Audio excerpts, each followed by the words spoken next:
तोहके चढ़ाई दे मैया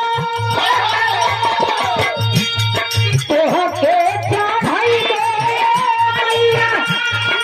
पियरी का चढ़वाए मैया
चरण में चढ़ावेला कोई के लगे धूप दीप भी ना होला लेकिन लोग कहेला कि मन की तरफ कुमार लो बस हो गई भजन आदत बुरी सुधार लो बस हो गई भजन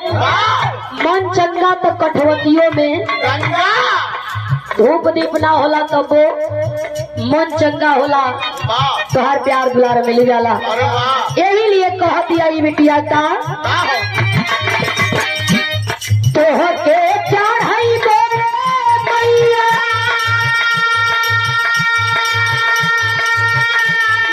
पियरी का चढ़वाए मैया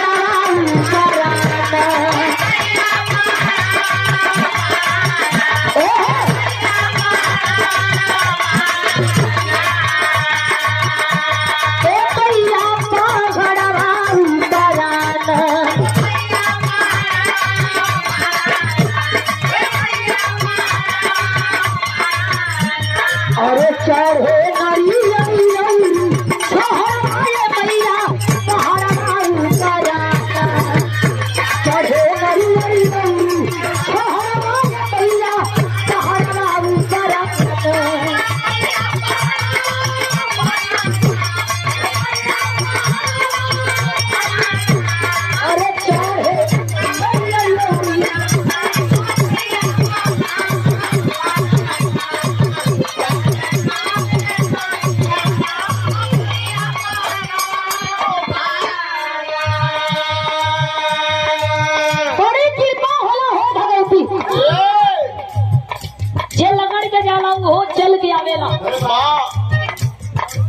गुना के जबान भी मिल गई अंधा के आंख भी मिल गई इतिहास गवाह बा हम कहतानी त का कहतानी वेद पुराण शास्त्र गवाह बा कैसे अंधा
कवि द्वारा